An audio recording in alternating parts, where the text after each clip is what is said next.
क्या हुआ जब संत रामपाल जी महाराज हॉस्पिटल में प्रकट होकर अपने भक्त को आशीर्वाद देकर उसकी जान बचा गए। द ट्रू स्टोरी चैनल पर आपका स्वागत है। दोस्तों, आपने अभी तक the true story channel subscribe नहीं किया है तो सब्सक्राइब जरूर कर लें। आज हम आपके सामने एक और सच्ची कहानी लेकर आए हैं। कहानी है ग्वालियर की रहने वाली बहन हेमलता की। हेमलता एक मध्यम वर्ग के परिवार से आती है। हेमलता भगवान की खोज में और अपने जीवन में पहाड़ जैसे दुखों से छुटकारा पाने व संतान न होने के कष्ट से हिंदू धर्म में प्रचलित ब्रह्मा, विष्णु, महेश, शेरावाली, साईं बाबा इन सभी की पूजा तन मन धन से करती थी। लेकिन इतनी सारी भक्ति करने के बावजूद भी हेमलता की परेशानियां कम नहीं हो रही थी।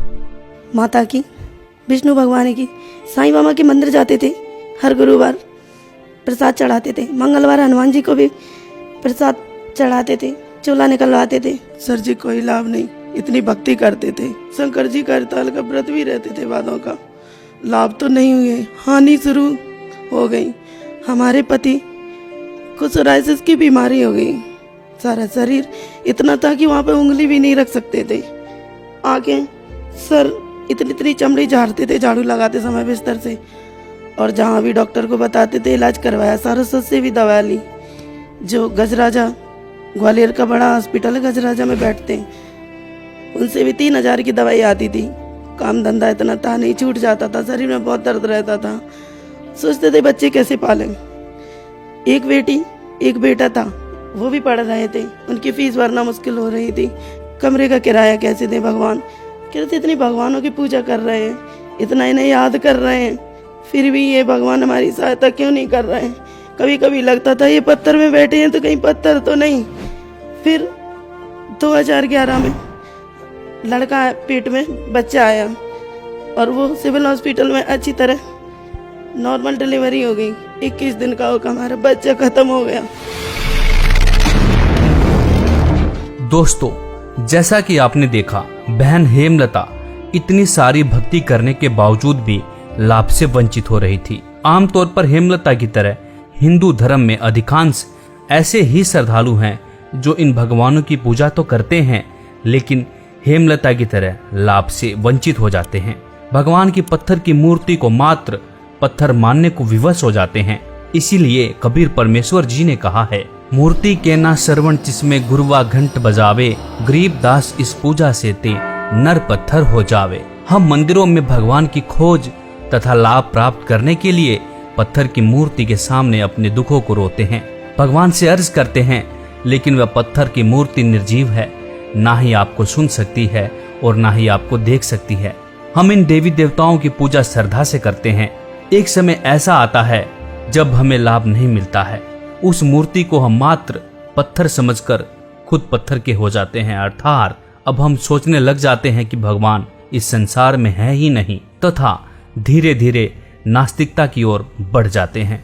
इसीलिए कबीर परमेश्वर जी ने कहा है, भगवान इस पृथ्वी पर विद्यमान है, उसे प्राप्त करने के लिए सही रास्ता होना चाहिए। कि पत्थर पूजे हरि मिले तो मैं पूजू पहाड़, ताते तो चाकी भली पीस खाए संसार। कबीर परमेश्वर जी कहते हैं कि पत्थर की पूजा करने से यदि भगवान की प्राप्ति होती तब मैं बहुत बड़ा पहाड़ जाकर पूज लेता, लेकिन ऐसा करने से भगवान नहीं मिल सकता है। उससे तो भली वह पत्थर की चक्की है जिससे हम कनक पीसकर अपना पेट भरते हैं। फिर कबीर परमेश्वर जी ने कहा है कि पर्वत पर्वत मैं फिरा कारण अपने राम, राम सरीखे जन मिले जिन सारो सब काम। कबीर परमेश्वर जी हमें समझाते हुए कहते हैं, मैं भगवान से लाभ प्राप्त करने व भगवान को ढूंढने के लिए पर्वत पर्वत अर्थात कभी वैष्णो देवी तो कभी कैलाश पर्वत, चारों धामों में, मंदिरों मस्जिदों में गया, लेकिन ना ही भगवान की प्राप्ति हुई और ना ही लाभ मिले। इन सभी क्रियाओं के दौरान हमें इंसान रूप में भगवान मिले, जिनके बताए हुए मार्ग पर चलने से मुझे भगवान भी मिले तथा भगवान से मिलने वाले लाभ भी मिले। और आज के समय में इंसान रूपी भगवान जगत गुरु तत्वदर्शी संत रामपाल जी महाराज इस धरती पर विद्यमान है, जो सच्चा और शास्त्र अनुकूल भक्ति प्रदान कर रहे हैं। एकमात्र संत रामपाल जी महाराज हैं, जिनके द्वारा नाम दीक्षा लेकर भक्ति करने से श्रद्धालुओं को लाभ प्राप्त हो रहे हैं। आइए देखते हैं बहन हेमलता को कैसे संत रामपाल जी महाराज जी से नाम दीक्षा लेने के बाद लाभ प्राप्त हुए। सन 2010 में हमारी मम्मी भैया करौता से नामदान लेकर आए संत रामपाल जी महाराज से। उन्होंने हमें बताया, भाई हमारे पास आया, हम संडे के दिन गोबर से लीप कर पूजा करते थे, सूर्य भगवान को 2:30-3 बजे टिक कर बनाते, भोग लगाते, प्रार्थना करते कि हे भगवान हमारी सुन लो, हमारे पति की बीमारी ठीक कर दो। कुछ तो बच्चे की तड़प में रोते थे, फिर भी व्रत पूजा बंद नहीं कर रहे थे, हानि हो रही थी हमें बहुत। फिर भाई बोला आप भगवान को नहीं जानती, जो सच्चा परमात्मा है उसे आप नहीं जानती। कौन है भगवान? नहीं, शंकर जी। बोले नहीं, ये भी काल है। फिर विष्णु भगवान होंगे भगवान। बोले ये भी काल है, तो आखिर भगवान कौन है? मैंने भाई को बोल दिया आप रावण के लोग से आए हो, आप उल्टा सीधा बोल रहे हैं। बोले दीदी आपको समझ में नहीं आ रहा, आप हमारे साथ चलो। भाई घर ले गया, तो वहाँ पे गुरु जी का सत्संग चल रहा था। मुझे समझ नहीं आया कि परमात्मा क्या बता रहे हैं, क्षर पुरुष अक्षर पुरुष। तो ज्ञान गंगा दी कि आप ज्ञान गंगा पुस्तक लेते जाओ। घर पे आके मैंने उसे पढ़ा, अनुभव पढ़े भक्तों के पीछे, तो थोड़ी हृदय में आई कि ये परमात्मा है संत रामपाल जी महाराज। तो वो 1.5 साल पुस्तक हमारे घर पर रखी रही, कभी कभार पढ़ते थे। उसमें गुरुजी ने लिखा है, इस लोग नंबर भी लिखा है, वेद में भी बताया, कबीर रंगहर्षि कबीर बम्बहर्षि, पुराने रोगों का नाश करने वाला, पुराने घोर से घोर पापों का नाश करने वाला परमात्मा तत्वदर्शी संत की शरण में जाने से उनसे नाम दीक्षा लेके मोक्ष होगा। तो संत रामपाल जी महाराज है तत्वदर्शी संत। अगर ये भगवान है तो हमारी क्यों नहीं सुन रहे? नामदान तुमने ले नहीं रखा था। फिर सर जी क्या हुआ कि हमारे एक बच्चा और पेट में आया, जो है भी वो बच्चा पेट में आया, तो वो पहले जैसा हाल हुआ, हमारा पेट में दर्द हुआ, पहले ही बच्चा सूख गए थे, एवर्सन करवाना पड़ा।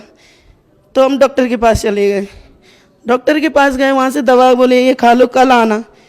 तो रास्ते में फ़ोन आया मम्मी का कि मत करवाओ, ये पाप है, आपको संत रामपाल जी महाराज के पास ले चलेंगे, आप भरोसा रखो वो भगवान है, आप उनसे नाम दीक्षा लेना, आपके बच्चा की भी रक्षा होगी, आपको मोक्ष भी मिलेगा और ये आपकी परेशानी टल जाएगी। मैंने वहाँ से बोला क्या वो भगवान है कि तू किताब नहीं पढ़ती? पढ़ते तो हैं, किताब पढ़ते हैं, लेकिन हमें क्यों नहीं सुख मिल रहा है कि बेटा नामदान लेना पड़ता है गुरुजी से। हम घर पर आए, घर पर भगत जी को बोला, भगत जी नॉनवेज के रेस्टोरेंट में काम करते थे, खाते पीते भी थे। भगत जी बरवाला चलो, वहाँ पे जो संत आए हैं वो परमात्मा है, वो भगवान है संत रामपाल दास जी महाराज। तो बोले वो भगवान है कि हाँ। तो किसी दोस्तों से पूछे, बोले गुरु तो ठगते ही अपना धंधा बना रखा है, कहीं कोई भगवान नहीं है, और जो हमारी किस्मत है वो हमें भोगना ही पड़ेगा। आए दिन घर में क्लेश रहता था, हमारे पति भी अच्छे से बात नहीं करते थे, लड़ते ज़्यादा थे। तो उस बच्चे को 2-2 3-3 दिन में भूखी रहती थी, वो भी बच्चा, मैंने प्रार्थना लगाई गुरु जी आप परमात्मा हो। वो बच्चा भी गिरने वाला था, क्योंकि जो उस बच्चे का ब्लड भी आता था टॉयलेट में, और ऐसे से टुकड़े भी आते थे कि कुछ है। भगत पति को दिखाया, बोले चल डॉक्टर के पास। तो इतनी पीड़ा हो रही, उस दिन हम परमात्मा संत रामपाल जी महाराज का सुमरण कर रहे थे कि हमें याद आया ज्ञान गंगा में। तो उस ज्ञान गंगा को खोला, उसमें एक पेज था, कबीर साहब वो चौराहे पे बैठे समुद्र को बांध रहे हैं। वो फोटो लेके उसकी फोटोकॉपी करा के हमने घर में लगा दी। घर में लगा दी तो भूत प्रेतों का जो साया था, जो हमें आवाज़ें आती थी, सो नहीं पाते थे, वो बंद हो गया। और दूसरा ये लॉकेट जो अपने पति के पर्स से निकाला, भैया ने दे दिया था, वो हमने नामदान से पहले पहन लिया। हमारे बच्चे की रक्षा हो गई, दर्द बंद हो गए। डॉक्टर को दिखाया तो बोले ठीक ठाक है। तो माँ से बोला कि मुझे ले चलो। भगत मेरे पति राजी नहीं हुए ले जाने को, कि बोले गुरु कोई नहीं है, ऐसे ही सब ठगते हैं। तो हम पता कर रहे थे कब है, कब जाएं इस तारीख को, भैया से भी पूछ रहे थे। तो बोले 23 या 28 हो गई। तो रात में सो गई। मेरी बेटी को सपना दिया गुरुजी ने, बेटा 21 तारीख को आना, तुम्हें नाम मिलेगा, पूरे परिवार को मिलेगा, बरवाला आ जाना सतलोक आश्रम में। लड़की उठ के बोल गई मुझे नहीं पता कौन सी तारीख है, 20 को चलो, 21 को गुरुजी नामदान देंगे। फिर आश्रम गए। आश्रम में जब हमने नाम वहाँ पे फॉर्म भरा, बोले आप नामदान ले लो। नहीं मुझे नहाना है। बोले नहीं आप नामदान ले लो। सीधे जाके नामदान लिया, वहाँ पे संत रामपाल जी महाराज से नामदान लिया। जब लौट कर वापस आए, हमारी भगत जी की दारू छूट गई। जो पुड़िया हमें भी आदत पड़ गई थी, पुड़िया खाने की वो भी छूट गई। पहले ही गुरुजी ने 3 महीना से छुटवा दी थी, नामदान लेने से पहले। और फिर बुला लिया मालिक ने तारीख दे के शरण में। और उधर से लौटे तुम्हारे भगत जी नॉनवेज का काम छोड़ दिया, अब घर पे बैठ गए, माना करने लगे दोनों। सुमिरन गुरुजी ने जैसे भी भक्ति बताई, अब घर वाले सब बोले कि आप इतने परेशान हो रहे हो तो तुम है ना ये सब छोड़ दो। मैंने कहाँ है परेशानी, इनका रोग ठीक हो रहा है, भगत जी ठीक हो गए, मेरे पतिदेव ठीक हो गए, बीमारी भी ठीक हो गई। संत रामपाल जी महाराज से नाम दीक्षा लेने से पहले ही आपके बच्चे की रक्षा सिर्फ किताब पढ़ने से ही हो गई। लॉकेट से ही आपकी कुछ बीमारियां ठीक हो गईं। संत रामपाल जी महाराज से नाम दीक्षा लेने के बाद भी क्या आपको कोई लाभ हुए? वो तो बहुत चमत्कारी हो गए, जीवन दान दे गए गुरुजी। जब बच्चे डिलीवरी होनी थी 2 तारीख को, ऐसा डॉक्टर ने बोला था, 2 को हमारे पतिदेव रेडी लगाते थे, उस पर चले गए। रेडी के बाद पानी बरसात होने लगी, फिर लड़की ने फ़ोन लगाया कि पापा आ जाओ, मम्मी को दर्द शुरू हो गए। तो उस दिन तो नहीं आए, 4 दिन दर्द सहन किया। 4 तारीख को ग्वालियर के सबसे बड़ा हॉस्पिटल है कमला राजा हॉस्पिटल, उसमें ले गए। सिविल हॉस्पिटल से मना कर दिया, प्रसाद से भी मना कर दिया कि इनकी डिलीवरी यहाँ नहीं हो सकती। बहुत अल्ट्रासाउंड जांचें देख के बोली यहाँ पे मुश्किल है, यहाँ पे मशीनें भी नहीं है, शायद इनकी जान को खतरा भी है। तो वहाँ पर ले गए। वहाँ पर ऑपरेशन रात के 12 बजे हुआ। 12 बजे हम भगत जी को सच साहब करके गए कि शायद लौट पाए सच साहब अपने पति को। तो बोले ऐसे क्यों बोल रही हो, नहीं बच्चों से और पति से आस्था हटा के उन्होंने संत रामपाल जी महाराज में लगा ली कि शायद हम बच पाएँ। और जब हम उस पर ऑपरेशन की सीट पर लेटा दिए तो ऑपरेशन शुरू हुआ। ऑपरेशन शुरू होने के बाद हमारी दम घुटना शुरू हो गई। ऐसे लगी कि हमारी सांस निकल रही है घबराहट से। जैसे सांस हमारी बाहर दम घुटने लगी, निकलने लगी, कुछ भी नहीं दिखाई। तो ऐसा लगा कि पीछे हमारे संत रामपाल जी महाराज खड़े हैं। महसूस हुआ कि सर पे हाथ रख रहे हैं और नाक के द्वारा ऐसी ठंडी सांसें हमारे अंदर गई। तो वहाँ पे बात भी करने लगे, डॉक्टरों से पूछ रहे हैं, जूनियर डॉक्टर थे, नर्स थी, कैसा है हमारा बच्चा? बोले ठीक है। वजन कैसा है, कितना बड़ा है? बोले अच्छा है आपका, आप लेट ही रहो। आराम से डिलीवरी हो गई। 15 दिन के बाद हम बरवाला गए बच्चे को लेके गुरुजी के पास। और उससे पहले जब हमारी डिलीवरी हुई तो 12 घंटे तक बच्चे को दूध नहीं मिला। बगल वालों से मांगा पलंग से कि बच्चे के लिए थोड़ा सा दूध दे दो, बच्चा भूखा है, डॉक्टर चेक करने आए। बोले नहीं हम दूध नहीं देंगे। हमने कहा अगर आप हमसे कोई मांगता तो हम तो सारा दूध बच्चे को दे देते, अपना भी पिला देते। हाथ जोड़ जोड़ के कह रहे कोई थोड़ा सा दूध दे दो, इस बच्चे को पिलाना है। तो बोली नहीं हमारे पास दूध नहीं है। रह गए। हमारे पति दूध लेने बाहर चले गए। बोले कि घर से कहीं किसी के पड़ोस में गाय है वहाँ से लाएंगे, हॉस्पिटल नहीं पहुँचे। मम्मी ने भी मांगा। रात की 12 बजे की बच्चा जन्मा, सुबह का दोपहर को 1 बज गए। अब वो रोना बंद कर दिया।